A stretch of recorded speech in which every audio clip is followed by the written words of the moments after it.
کو سورہ برات بھی کہتے ہیں، بغیر بسم اللہ کے رکھ دیا گیا ہے۔ یہ صحابہ کرام کی اعلیٰ درجے کی دیانتداری اور امانت داری ہے، ورنہ جہاں قرآن میں 113 سورتوں کے شروع میں بسم اللہ ہے تو کیا ایک سورت ان پر قیاس نہیں کر سکتے تھے اور اس پر بھی بسم اللہ درج کر لیتے؟ لیکن التحقیق حضرات اصحاب نے قرآن کریم میں اس قسم کی رائے زنی نہیں فرمائی، فرضی اللہ عنہم اجمعین، اللہ ان سب سے راضی ہو۔ پیغمبر مرسل نے ایسی کامل و اکمل تربیت و تعلیم دی تھی کہ تمام صحابہ عدل و انصاف کے پیکر تھے، امانت اور ایمان اور اخلاص سے مالا مال تھے، دینی معتقدات اور دینی اعمال میں ہر طرح رہنما اور رہبر تھے۔ فَإِنْ آمَنُوا بِمِثْلِ مَا آمَنْتُمْ بِهِ فَقَدِ اهْتَدَوْا۔ اس سے پتہ چلا بعض لوگ جو جمع قرآن کے وقت بعض صحابہ پر اور بلا وجہ حضرات صحابہ کرام جو جامعین قرآن ہے ان کے بارے میں ایک بھونڈی رائے اور دشمنانہ خیالات ظاہر کرتے ہیں، وہ اس موقف میں صادق نہیں کاذب ہے، اور صحابہ کرام کے بارے میں دل، سینہ، دماغ، زبان، جسم، ارکان بدن صاف ستھرے اور رضامند ہونا چاہیے۔ بعض بزرگوں سے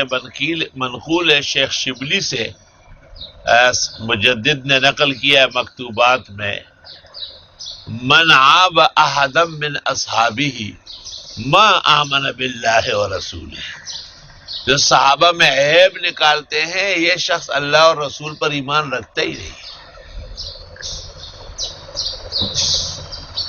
قرآن کریم میں بھی کئی جگہ پر ہے، ایک جگہ ہے فَإِنْ آمَنُوا بِمِثْلِ مَا آمَنْتُمْ بِهِ فَقَدْ اهْتَدَوْا، اگر یہ لوگ ایسے ایمان لائے جیسے صحابہ لا چکے ہیں تو ہدایت یافتہ مانے جائیں گے۔ تو صحابہ کا ایمان، صحابہ کے اعمال، صحابہ کی صداقت، امانت، دیانت خداوند تعالیٰ کے ہاں حجت ہے،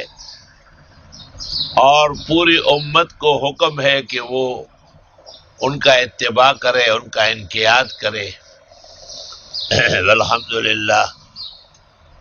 اہل سنت والجماعت کے تمام طبقات کو یہ شرف شروع عہد سے حاصل ہے۔ تفصیلات کے لیے امام ابو الحسن الاشعری کی کتاب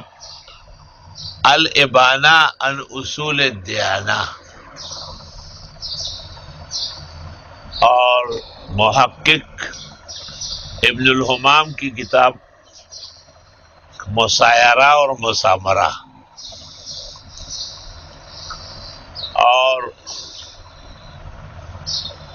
اسی طرح حضرت صاحب کی تحریر الاصول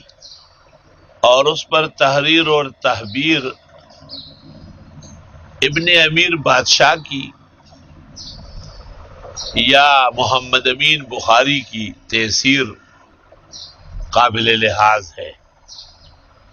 اور اس سے زیادہ پر العواصم من القواسم میں ہے جو ابو بکر محی الدین ابن العربی نے، جو امام غزالی رحمۃ اللہ علیہ کے خاص شاگرد ہیں، انہوں نے جمع فرمایا ہے۔